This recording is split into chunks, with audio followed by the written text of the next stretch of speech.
Alright, so in this video, you are going to see Mr. Facts Don't Care About Your Feelings, Ben Shapiro, get his backside completely handed to him by this journalist who wasn't pulling any punches. If you want to see more videos like this, hit the like and subscribe button, and don't forget to press the notification bell so you never miss a video. Now let's watch this together, and then I'll give my 2 cents at the end. Ben Shapiro, you're followed by millions of people online and on social media. You're one of the biggest names in American conservatism. What is it you think you're tapping into? Well, I think that there are a couple of things. One, there is actually a hunger for different ideas. The monolithic nature of the United States media is pretty evident in terms of its politics. People tend to agree on essentially the liberal point of view and increasingly a radical leftist point of view in the media. And obviously, I speak in response to that. At the same time, I try to provide an honest take on the issues of the day, and that means that I am not beholden to the Republican Party, for example. It means that I am going to speak out whenever I think that a principle is being violated, just no matter who is doing the violation. You worked for the right-wing Breitbart website, but you left over its support for Donald Trump. And I think you said you'd never vote for Mr. Trump. Why is that? Well, in 2016, the Breitbart made a hard turn in favor of one particular candidate, and that's their prerogative. Lots of publications have an editorial point of view, and Breitbart was one of those. The reason that I left Breitbart specifically was because of an incident in which a Breitbart reporter, a female reporter, was grabbed on the arm by Corey Lewandowski, then the campaign manager for President Trump, and was bruised on the arm, and then Corey Lewandowski proceeded to lie about it, and Breitbart proceeded to throw its own reporter under the bus, suggest that she was lying or making this up. And at that point, I determined that I could no longer work for a publication that wasn't even willing to stand up for its own reporters, and instead would throw those reporters under the bus in favor of a candidate that it sought to back. Haven't you lost your battle for the Republican Party, though? Isn't the Republican Party now the party of Trump? No, I mean, I think that the Republican Party is always the party of whomever is the president, technically speaking. But in terms of who are the sort of the thought leaders inside the conservative movement, who are the people who are driving a lot of the discussion inside the conservative movement, I don't think that's correct at all. I think that most Republicans see President Trump as a vehicle for their policy preferences, but that doesn't necessarily mean that they agree with all of his personal foibles or the way that he behaves or the things that he says. And I think a lot of Republicans respond in anger to the media attacking President Trump, mainly out of a reactionary and half-appropriate upset that the media seem to have a double standard when it comes to covering certain politicians. I'm interested that you think there's a thought movement inside the Republican Party. I mean, haven't the conservatives run out of ideas in America? All the new policies, the Medicare for all, $15 minimum wage, the Green New Deal, they're all coming from the left, and they're popular. Well, frankly, I'm confused by the idea that any of those are particularly new ideas. I mean, most of those ideas have been around since Franklin Delano Roosevelt at the very earliest, or at the very latest, rather. Some of them go all the way back to Woodrow Wilson. But the idea that new ideas are absent in the Republican Party is obviously untrue. We have a very strong debate that goes on inside sort of the conservative halls of intelligentsia about what is the appropriate action to take with regard to the medical system. Should global warming be considered a real threat, or should global warming be considered something that technology will solve? And if so, what are the best aspects of solving that? Now, there's a rich intellectual debate on the right about nationalism versus patriotism, for example, or populism versus free marketeerism. That debate is happening on the right to sort of suggest that the right in America is bereft of ideas, but the left is full of ideas. Number one, not all ideas are good ideas. I mean, AOC is pretty good evidence of that. I'm a big fan of some old ideas myself that I think are pretty good. But beyond that, I think that it is intellectual sneering of the highest order to suggest that only the left has new and decent ideas. Some of the ideas that are popular in your side of politics would seem to take us back to the Dark Ages. Georgia, new abortion laws, which you are much in favor of, that a woman who miscarries could get 30 years. A Georgian woman who travels to another state for an abortion procedure could get 10 years. These are extreme hard policies. Well, okay, a couple of things. One, I'm not sure. I mean, frankly, I don't know whether are you an objective journalist or are you an opinion journalist? I'm a journalist that asks questions. Okay, so you're a supposedly objective journalist calling policies with which you disagree barbaric and suggesting only one side of the political aisle has ideas. So I just want to point out that I wish you would at least be honest in your own biases. Mr. Shapiro, I know that broadcasting in America is now so polarized that on one program you only have the left and another one you just have the right. My job is to question those who have strong views and put an alternative to them. If you were an anti-abortion person, I would be putting pro-abortion questions to you. But you are really would you call the pro-choice position? So why don't you just answer my question, sir? I'm happy to answer your question. Please answer this one. Would you suggest that a late-term abortion is brutal?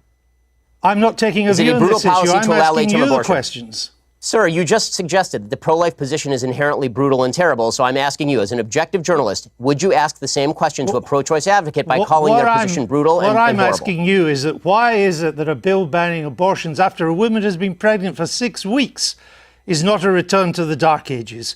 What's your answer? My answer is something called science. Human life exists at conception. It ought to be protected. Now, back to my question to you. You purport to be an objective journalist. BBC purports to be an objective down-the-middle network. It obviously is not. It never has been. And you as a journalist are proceeding to call one side of the political aisle ignorant, barbaric, and sending us back to the Dark Ages. Why don't you just say that you're on the left? Is this so hard for you? Why can't you just be honest? Seriously, it's a serious question. Mr. Shapiro, if you only knew how ridiculous that statement is, you wouldn't have said it. So let's move on. Would you vote for Mr. Trump? I think it's pretty evident from your own questions exactly what you are, sir. Would you vote for Mr. Trump in 2020? I'd certainly consider voting for Mr. Trump in 2020, just like I'd consider voting for anybody else in 2020. But didn't you once say that you'd never vote for him? I said that I wouldn't vote for him in 2016. And then I wrote a column for National Review explaining the conditions under which I might change my mind. You're a culture war warrior. Isn't he largely on your side? You wrote once it was unlikely he'd appoint conservative judges to the Supreme Court. He has. Right. So you were wrong. I like many of President Trump's policies, even if I still have serious reservations about his personality and character. Do you think there's a Democrat that could beat him in 2020? Sure, I think there are several Democrats who could beat him in 2020. Who would have the best chance? I think that Joe Biden is likeliest to beat him, considering that he has significant appeal in a lot of the Rust Belt, in places like Pennsylvania, Michigan, Wisconsin, the places that President Trump needs to win to retain the presidency. And Joe Biden also has a long history in politics, which means that the American people already have sort of a preconceived vision of him. President Trump, as a campaigner, is very good at dragging unknowns through the mud, or at exposing details about people that are previously sort of covered up.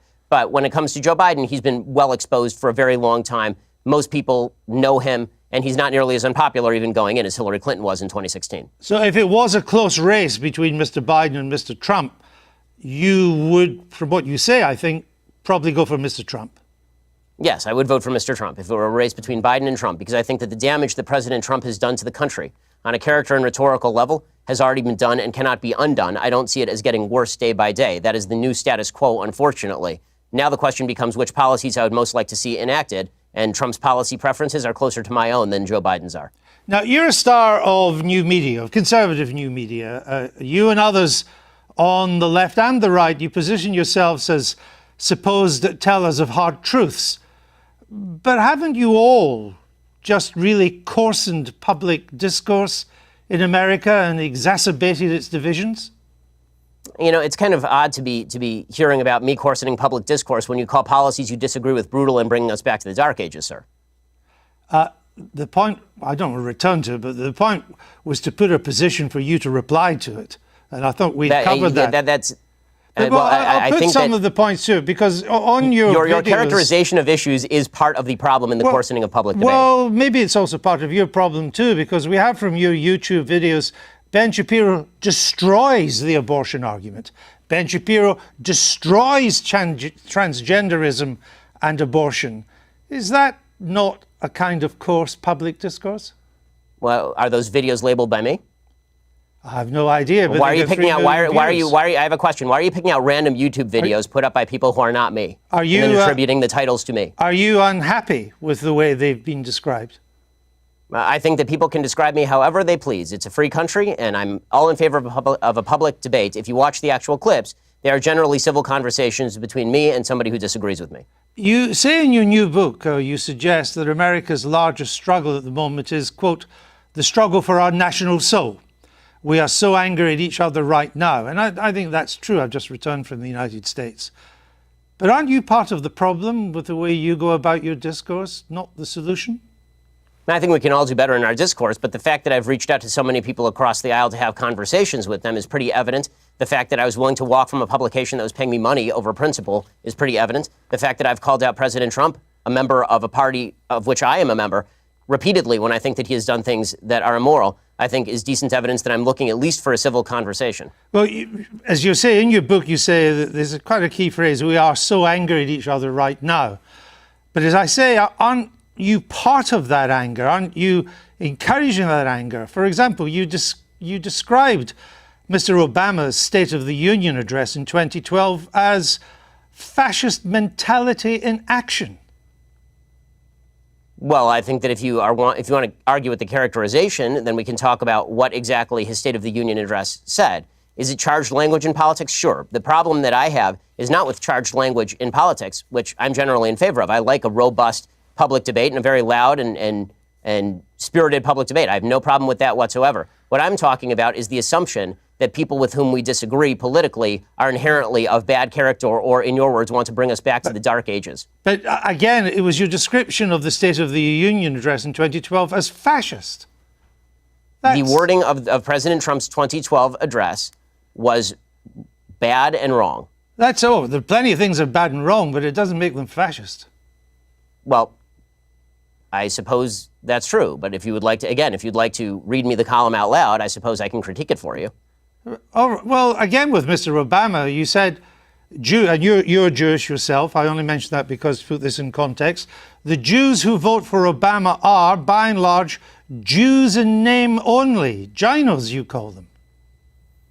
My statement was based on the fact that Jews in the United States, as an ethnic group, are largely irreligious, which is true by every single poll. Jews are the most irreligious group in the United States. As an Orthodox Jew who actually takes Judaism seriously, the point that I am making is that most Jews who are ethnically Jewish are not religiously Jewish in any context. No. The point you were making is that Jews who vote for Obama are Jews in name only. I said that, yes, that is correct, that Jews who voted for Barack Obama, a progenitor of the Iran deal, a person who was cracking down on religious liberty, a person who spent much of his career as president of the United States attempting to deprive Israel of the necessities to defend itself, that people, Jews who voted for President Obama, by and large, cared about Judaism far less than they did about other priorities. Did you say they should turn their badge in as a Jew?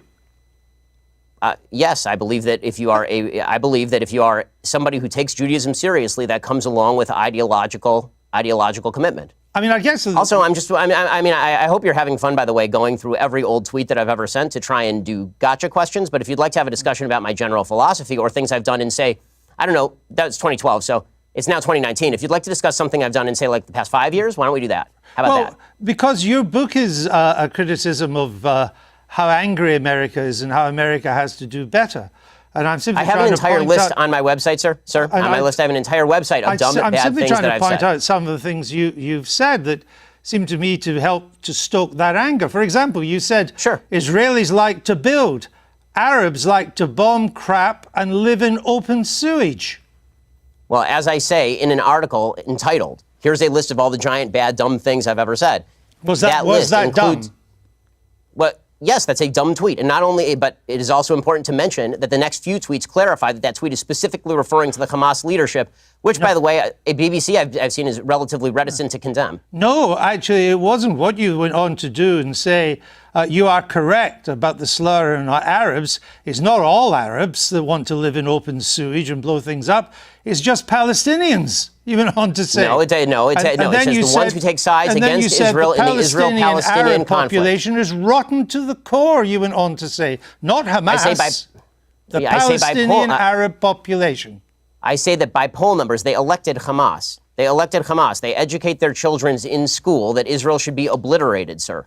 I guess. If you want to read, honestly, this is a giant waste of time in the sense that the entire interview is designed for you to shout slogans or old things that I've said at me. I don't see how this forwards the debate. You talk about undermining the public discourse. It seems to me that simply going through and finding lone things that sound bad out of context and then hitting people with them is a way for you to make a quick buck on BBC off the fact that I'm popular and no one has ever heard of you. There are not many bucks to be made on the BBC, unlike American broadcasting, Mr. Shapiro.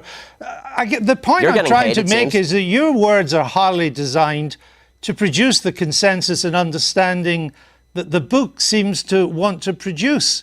That's my point, that you write about, Judeo-Christian culture and so on, but so much of what you've said in the past would seem to turn its back on Judeo-Christian culture. You're lecturing me on Judeo-Christian culture after you call the pro-life position barbaric? I just asked you a question. And I asked you a question. You failed to answer a single one of mine. Frankly, I find this whole thing a waste of time. If you want to read the book and critique the book, why don't you read and critique the book? If you want to critique me, you can think whatever you want of me. Why don't you just try and answer the questions? I don't frankly give a damn what you think of me since I've never heard of you. And I've never heard of you until I briefed myself for this. But that's not the issue. You have a new book out. Then why the hell are you interviewing me, sir? It's an interesting book.